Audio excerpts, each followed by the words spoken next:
সুন্দর একটি বেডরুমে প্রবেশ করে লুটন এবং সুন্দরী একটি মেয়ে। এই সুন্দরী মেয়েটা হচ্ছে একজনের বউ, এর স্বামী বিদেশ থাকে। বুঝতেই পারছেন তারা এই রুমের মধ্যে কেন ঢুকেছে, পরকীয়া করে। কিন্তু তাদের পরকীয়াটা একটু অন্য সিস্টেমের, তারা সরাসরি বেডে পরকীয়া করে, কোথাও ঘুরতে যায় না। দুজনে বসেই কথা বলছে। লুটন বলছে কি ব্যাপার, তোমার মন খারাপ কেন? তখন মেয়েটা বলছে মন খারাপ থাকবে না, এতদিন লুকিয়ে লুকিয়ে পরকীয়া করেছি, আর করা সম্ভব না। তখন লুটন বলে আর করা সম্ভব না মানে কি হয়েছে? মেয়েটা বলে পরশু আমার স্বামী আসছে বিদেশ থেকে, আমার স্বামী আসলে তো আর এই পরকীয়া করতে পারবো না। তখন লুটন বলে বলো কি, তোমার স্বামী বিদেশ থেকে আসছে, তুমি তো আমাকে আগে বলোনি। তখন মেয়েটা বলে আমি তো খবর পেলামই আজকে ভোরে, তোমাকে আগে কখন বলবো? তখন লুটন বলে এখন কি করা যায়, তোমার স্বামী আসলে তো তার সামনে পরকীয়া করা যাবে না। তখন মেয়েটা বলে আমি মনে মনে একটি বুদ্ধি এঁকে রেখেছি, আমি বুদ্ধিটা কাজে লাগাবো। তখন লুটন বলে কি বুদ্ধি বলো তো? মেয়েটা বলে এখন বলবো না, আগে কাজে লাগাই তারপরে বলবো। তখন লুটন বলে আচ্ছা ঠিক আছে, তোমার বুদ্ধি তুমি কাজে লাগাও, যে বুদ্ধি করো আমাদের কিন্তু নিয়মিত এরকম রোমান্স করতে হবে। তখন মেয়েটা বলে আচ্ছা ঠিক আছে। লুটন বলে এখন কি শুধু বসে কথাই বলবো, কোনো কিছু হবে না? তখন মেয়েটা বলো বুঝতে পেরেছি, তোমার মাথায় চলে আসছে, এখন আর তোমার মাথা ঠিক নেই, নাও তুমি রোমান্স করো। তখন লুটন বলে জানো যতই তোমার সাথে রোমান্স করি, রোমান্স করে যেন মন ভরে না, কি যে করি। তখন মেয়েটা বলে আমি কি তোমাকে নিষেধ করেছি, তোমার যা মন চায় তুমি তাই করো। এরকম ধরনের রোমান্টিক কথা বলেই দুজন রোমান্স শুরু করে দেয়। এভাবেই তারা খাটে শুয়ে একজন আরেকজনের শরীরের জ্বালা মিটিয়ে দেয় এবং জ্বালা মিটিয়ে দেয়। পরশুদিন ড্রয়িং রুমে বসে আছে ইব্রাহিম। ইব্রাহিম হচ্ছে ওই মেয়েটার স্বামী। তখন ওখানে ওই মেয়েটা আসে। তখন ইব্রাহিম মেয়েকে বলে আমি একটা জিনিস লক্ষ্য করে দেখলাম, আমি বিদেশ থেকে আসার পরে তোমার মনটা যেন কেমন ভার, তোমার মনের মধ্যে কিছু চলছে, তুমি মনে হয় কোনো সমস্যায় আছো, তোমার কোনো সমস্যা হয়েছে বলো আমাকে। তখন মেয়েটা বলে হ্যাঁ আমার একটি সমস্যা হয়েছে, কিন্তু তোমাকে বলবো বলতে পারি না, কেননা তুমি কি মনে করো। তখন ইব্রাহিম বলে আরে কিচ্ছু মনে করবো না, তুমি আমার বউ, তোমার কথায় কি আমি কিছু মনে করতে পারি, বলো তোমার কি হয়েছে। তখন মেয়েটা বলে জানো আমার গর্ভের সন্তান। তখন ইব্রাহিম অবাক হয়ে বলে কি বলো, আমি বিয়ে করে তোমাকে রেখে 15 দিন মাথায় বিদেশ চলে গিয়েছি, আর 7 বছর আমি দেশে নাই, তোমার গর্ভের সন্তান এলো কি করে, এটা কার সন্তান? তখন মেয়েটা বলে এটা কার সন্তান, তোমার যে বন্ধু লুটন আছে তার সন্তান। ইব্রাহিম অবাক হয়ে বলে কি, আমার বন্ধুর সন্তান তোমার গর্ভে, এটা কিভাবে সম্ভব? তখন মেয়েটা বলে তুমি বিদেশ যাওয়ার সময় বলে গিয়েছিলে তোমার বন্ধুকে আমার দেখশন করতে, সে এমন দেখশনই করেছে, একদিন দুদিন এরকম করতে করতে আমার সাথে এরকম নোংরামি করেছে, আর এই নোংরামির ফল এখন আমার পেটে, এখন আমি কি করবো বলো। তখন ইব্রাহিম বলে তোমার কিচ্ছু করতে হবে না, আমি বুঝতে পেরেছি, সব দোষ আমার ওই বন্ধুর, আমি দেখছি বিষয়টা। অফিসে বসে আছে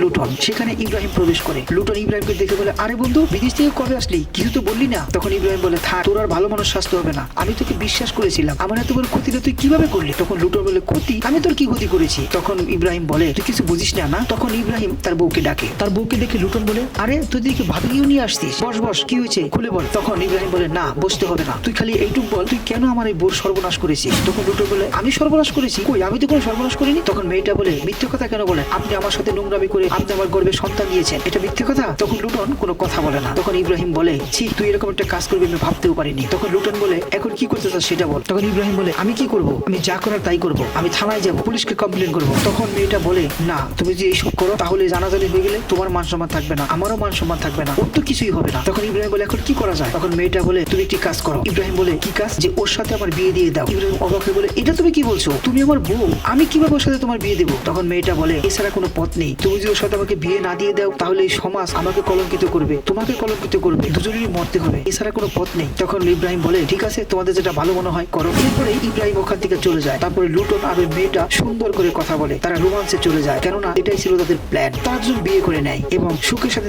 সংসার শুরু করে দেয়। একদিন দরজায় কে যেন নক দিয়েছে, দরজা খুলে দেয় ইব্রাহিম। ওপাশ থেকে আসে ইমন। ইমনকে দেখে ইব্রাহিম বলে আপনি কে? তখন ইমন বলে ভাই আমি উপরে ফ্ল্যাটে থাকি, আমাকে চিনবেন না, আপনার সাথে একটু কথা বলতে আসছি। তখন ইব্রাহিম বলে কি কথা বলবেন বলেন। তখন ইমন বলে আপনার বউ চলে গিয়েছে না, ডিভোর্স দিয়েছে। তখন ইব্রাহিম বলে থাক ভাই ওসব কথা বলার দরকার নেই, আমার বউর সাথে একজনের সর্বনাশ করেছে, একজন আমার বউকে ক্ষতি করেছে, আমার বন্ধু কাউকে কিছুই বলতে পারিনি, থাক ওরা সুখের সাথে থাক। তখন ইমন বলে ভাই আপনার বন্ধু আপনার ক্ষতি করেনি, ক্ষতি করেছে আপনার বউ। তখন ইব্রাহিম অবাক হয়ে বলে মানে? তখন ইমন বলে ভাই আপনার বউর সাথে পরকীয়া আপনার বন্ধু করেনি, আপনার বন্ধুর সাথে পরকীয়া করেছে আপনার বউ। সে রোজ রোজ ফ্ল্যাটে আসতো, আমি সবসময় দেখতাম, তারা সময় কাটাতো, খুব হাসি খুশি থাকতো, এটা সম্পূর্ণ প্ল্যান করে আপনাকে জীবন থেকে সরিয়ে দেওয়া হয়েছে, শুধু আপনার ধন সম্পদ নিয়ে গিয়েছে। তখন ইব্রাহিম শুনে অবাক হয়ে যায়, এই নোংরা কাজটাও করতে পারলো, আমি ওকে বিশ্বাস করে বিয়ে করেছিলাম, এই কাজটাও কিভাবে করলো। এরকম ভাবে ইব্রাহিম চিন্তা করতে থাকে।